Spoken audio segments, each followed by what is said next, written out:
Hello everybody, my name is James and I am a very lucky boy because I get to live what many petrolheads would consider to be a dream life. On a near daily basis I get to drive exciting cars from the likes of Porsche, Ferrari, Lamborghini, Bentley, Rolls-Royce, Range Rover and a whole host of other cool, interesting, unusual and generally exciting stuff. So then, why is it that I'm currently driving the scruffiest looking Mercedes Vito you've ever seen with a huge smile on my face? Well, that is because long before I got to park my derriere in the driver's seat of anything remotely exotic, I found a love of driving behind the wheel of the humble van. And here today, I'm going to celebrate it in the only way that I know how, by driving and talking to all of you. So, sit back, relax, hop into the comments section, share your van-related stories, and enjoy this unusual installment of JAYEMM on Vans.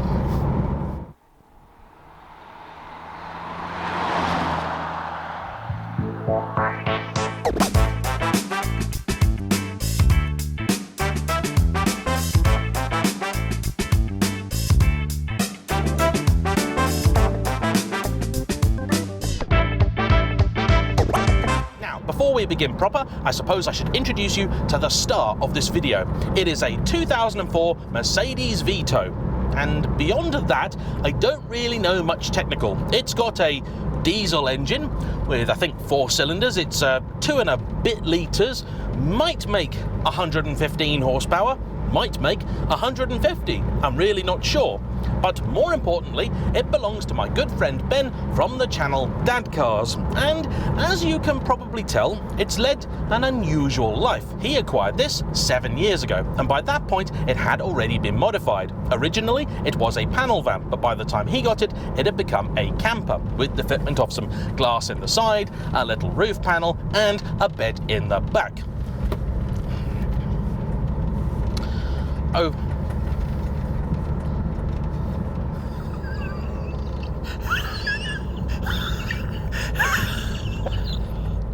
I'm sorry. I went over a little bump and the passenger seat just started rocking. And it looks like it's traumatized. It's made me sound like Muttley. I've never made that noise before. Anyway, he has really used it for its original purpose, which is as essentially a builder's transport. But over the last few years, he's also started a new venture, which is YouTube, the channel known as Dad Cars, where he features a number of vehicles, many of which you wouldn't assume you could own while having a family, and he does reviews on them as to how they perform not just as a car, but also as a family wagon. So he's done the likes of Maseratis, and today he's filming my Grand Sport, Aston Martins, he owns a DB9, and that really was the sort of genesis of the project, Ferraris, etc, etc. But this has been his work vehicle, and like many of them, it's led a hard and difficult life.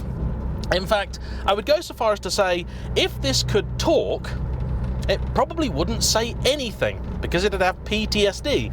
When I turned this on, I expected it to tell me it had, like, 500,000 miles on the clock or something. But shockingly, it's just 119,000. That's it. The glow plug light has now turned itself off, but we do have a service overdue light, we have a low washer fluid light, and we have an SRS or airbag light. Has seeing this sexy devil carving its way down the road got you lusting after a van of your very own? Well, don't forget, CarVertical will work on a van too. So, if you're on the hunt for one, make sure to use their search, which will cross-reference a number of databases from around the world to tell you everything you want to know, including previous usage as a taxi, mileage discrepancies, accident damage, regardless of write-off status, and a whole host of other handy stuff in a new, even easier to read format. Even better than that, the service takes just 60 seconds, will work on both desktop and mobile. All you need is a VIN or registration number, and for 10% off the service, don't forget to use my code JAYEMM. Other quirks and features of this van: the driver's window, does not function. There is no air conditioning, nor was there ever. To disengage the handbrake, you must pull this little pair of wires that's been twisted together down here because the original lever broke, and then the small piece of plastic which was remaining later broke, so that's been kind of MacGyvered into existence. And if you lock it, the central locking does work, but the central unlocking is not so good. So if you have locked it and you unlock it, only the rear door will actually open. So you have to get in the back, clamber through all the detritus, and then get in here to open it. The gear lever has been, well, looks like it's been eaten, to be quite honest. Someone has stolen the surround of the stereo, though not the stereo itself. The side of the seats is all sort of, well, just come off, and yeah, it just looks really slightly terrifying.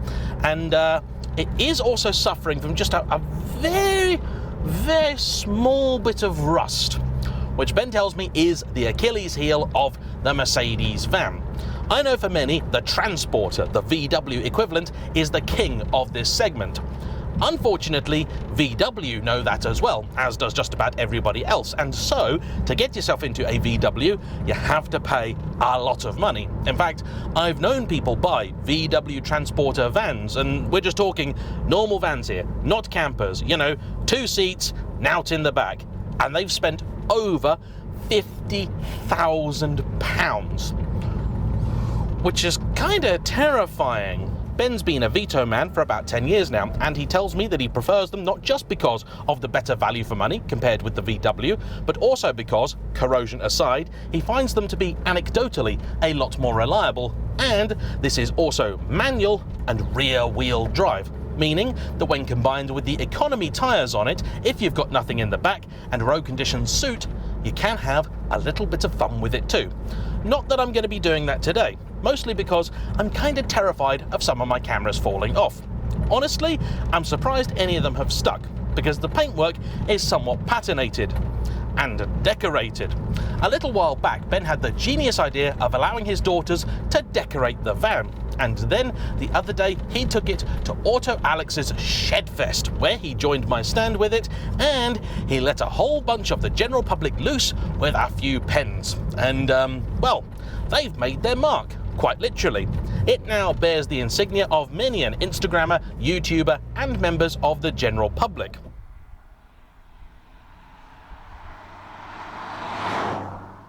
This driver's seat is not the original, and it's not exactly secure, but this is the joy of vans. Once upon a time, I knew a chap that ran a burger van, and he said he was getting out of that and he was going to go into van sales. And he wanted to go into van sales rather than car sales specifically because, in his words, if you get a van and there's a problem with it, you don't have to fix it. By that I think he meant you did still have to service it, and if there was a warning light on, tape over it, but if there was a massive Titanic-style gouge in the side, you didn't really have to bother. Because the thing with vans like this, particularly builders' vans, is that no matter how hard you try, no matter how much effort you put into keeping them in good nick, eventually something will happen. Oh my word, two sets of traffic lights within less than half a mile of each other. Come on.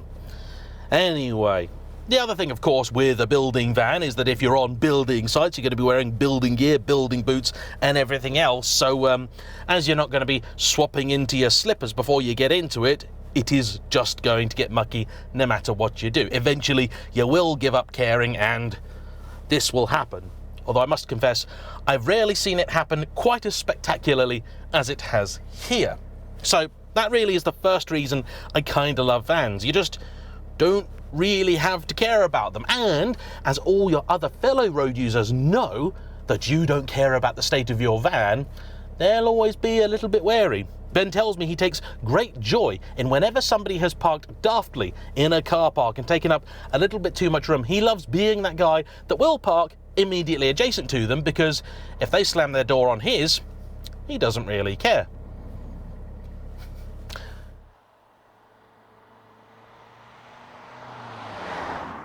I suppose I should probably put the handbrake on now.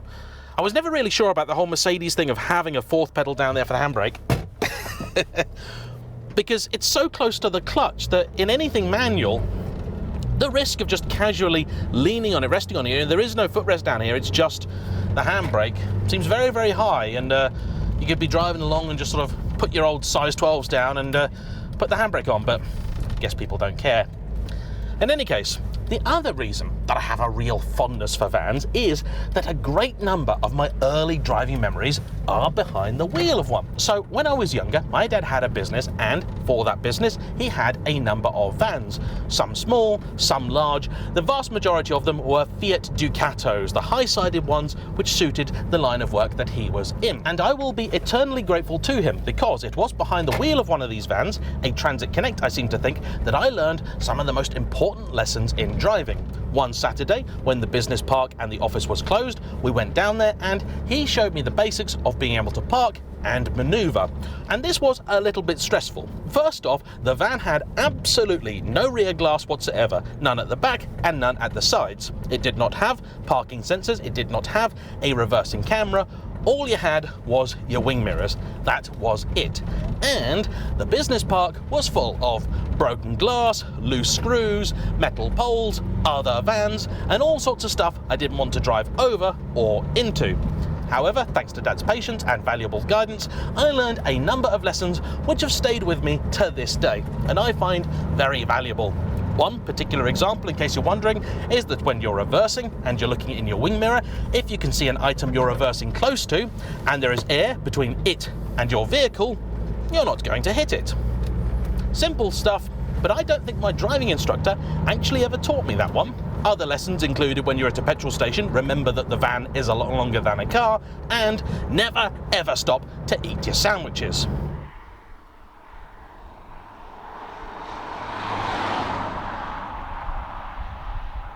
I have to say that despite its haggard appearance, this actually drives fairly well. There's next to no play in the steering, though as is typical for many a van, it's quite light and doesn't have really all that much feel.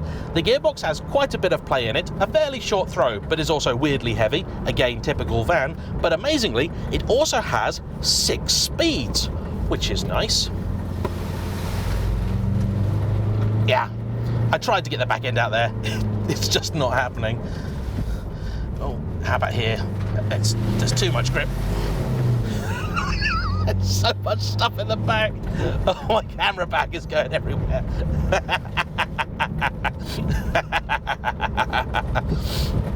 Oh, it's been ages since I've driven a van. I love it so much. You can see just about everything, and yeah, I know that's one of the reasons that people love 4x4s, but also in a van, you're really, really far forward as well. Many a Range Rover, okay, maybe not Range Rover because they've got a good driving position, but Jaguar, Lexus 4x4, because of the way they're styled, you've got so much ahead of you, but you don't really know where it is.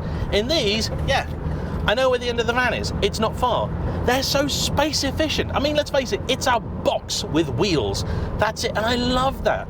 The Japanese do this, partly because their rules have kind of forced them to, but they love minivans because you can get so much in a fairly small space. I mean, this is not actually a massive vehicle, yet you could make it a comfortable 7-seater. The civilian version of this, if you want to call it that, is the V-Class, or I think sometimes called the Viano. They come in many different trims, and I have seen a few of these where they've been decked out and they are really, really nice. Proper executive transport. This one I don't think is likely to have a third life with a high-end chauffeur company, but still, if it did have seats in the back, it's just nuts. It's the seat. It's not stop. It's just going. It's just. I'm gonna unhook you there so you can see it. Like.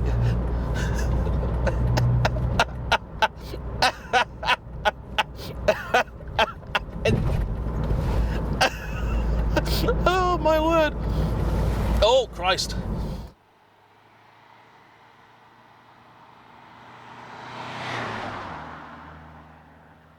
So dynamically, of course, the vehicle is a little bit compromised, but that's also another reason I ruddy love vans, because you drive them at 10/10 pretty much anywhere. And if you aren't, you're not really a van driver at all, are you? I mean, this is the way of the van. I recall a long time ago a piece on Top Gear where they had a then new version of the Lotus Esprit Turbo, and they compared it with what they deemed to be the fastest vehicle on the roads of Britain, which was a Vauxhall Astramax. And I mean, they're right, aren't they? I'm sure there have been Bugatti Veyron owners tanking it down the M1, only to look over and see their wing mirror filled with a Ford logo and the vague outline of a bloke with his cigarette on the go, his sandwiches in hand, balancing his thermos on his knee, impatient, waiting for him to get out of the way. Right, turning circle. This should be a strong point of event. Where's first? It's over there. Here we go. Oh, yeah, it's not bad. It's not bad. She's a big girl, I suppose. Reverse is over there. The wing mirrors actually are pretty good. This one's got a smiley face on it, which is constantly distracting me, but there we go. All right, and let's give it some beans, shall we? Full power. Oh, and that's it. The red line's about 4.5, but it gets to 4 and then just stops. It doesn't even actually meet the red line. This is great. So we also have other fond memories of vans, and those include the fact that once I had got my license, my grandmother promised me that I could get insured on her Vauxhall Astra van. 1999 in that red that they nearly all seem to be in, which by then had turned sort of half red, half salmon pink, as they also all seem to. And that I drove to school. It was an amazing experience. It was fantastic. I can still smell it. It's wonderful. I'll do a video on that particular van one day because it means an awful lot to me, and it's never going anywhere, but it's a very, very special vehicle for something so humble and so ordinary. It's just great. This seat, it's not stopping. It's just right. This microphone's good at hiding sound. This is what I've got. This is what I've got to listen to.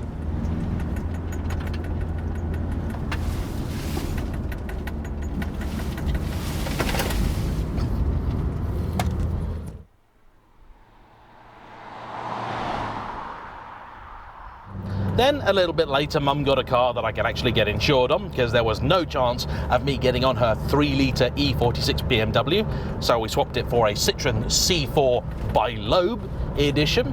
However, over the next few years, every now and again, I'd still drive one of the work vans, either with Dad for something work-related, or I'd borrow one to help move house. That's... I just... Stop! Stop, please! Please, for the love of Pete! Speaking of which, I was listening to Radio 2 the other day, because I'm old now, and they were doing a little segment on tribute acts, and my favourite thus far, I think, has to be Pete Loaf. There must be a better one out there, so if you know it, please hop into the comment section down below and tell me your favourite name for a tribute act, or your favourite tribute act if you've seen them, and also share your van stories. Do you own one? Have you got one? And here's the thing, right? People go nuts for classic cars, but vans, nobody saved vans, do they? Because they're one of these things, because they're a professional tool, they're actually quite expensive for what they are. For a box with wheels and a rubbish interior and no air conditioning and really, really very little in the way of luxury, they're a lot of money. They really are. Like, normal people would never buy these at the prices they're sold. They only get away with it because they're commercial vehicles. However, as such, if they're still working, if they still meet the relevant regulations, which older ones now don't for places like London, and that's a problem, they're worth money. Or they've gotten to the point where they've either been legislated out of existence or just usefulness, or more commonly, they just reached that point where they have become uneconomical to repair. Such was the case with Ben's previous Vito, which was so rusty the police pulled him over and on the spot revoked his MOT certificate, which he later then went to the MOT station and was told that no, it wasn't actually an MOT failure, but it did look like one, so they would have had to put some effort into trying to fix some things, and he just gave up on it. This one may well be not that far away from the same. In fact, if I see blue lights in my rearview mirror now, I think I might just make a runner for it, honestly. It's, I'm just going to go for it. I'm in a crusty Vito, nobody's going to stop me now. This glasses case is also sliding to and fro. I don't think you can see it on any of the cameras, but I'm just having a great time in this. I then actually bought the one and only van that I've ever owned a few years later. It was before I started YouTube and while I was still working in film and TV. I'd had, at the time, a BMW 645i. the nice V8 powered second generation 6 Series from the mid 2000s. But as I got more stuff, I needed something with a slightly bigger boot, so decided to buy a van. And I went from the lovely 6 Series with the nice big powerful engine, the lovely exhaust note, the leather covered interior, the toys, the heads up display, the sat nav, the everything, to a 1.4 litre Peugeot 207 with 70 lazy French horses that had no aircon, no leather, no, well, anything really, though it did have a handy divider, and because it had once upon a time been I think highway maintenance or something, it did have a fluorescent light in the back, which was helpful because when I was doing film stuff late at night I could see what I was doing and pack my kit away a little bit easier. That broke my heart, that van, not because it ever did anything wrong really, but because it cost me nearly as much as my 6 Series was worth, and also cost me twice as much to insure it. I think I was about 24 at the time, and that was a particularly bitter pill to swallow, I have to say. I have also been warned that this, again, like many Merc, has the single stalk over here, and because the lever or spring or something in it has gone, it is occasionally difficult to just indicate or put the wipers on without doing the other function. So far, I've gotten away with it, but I'm having to be wary.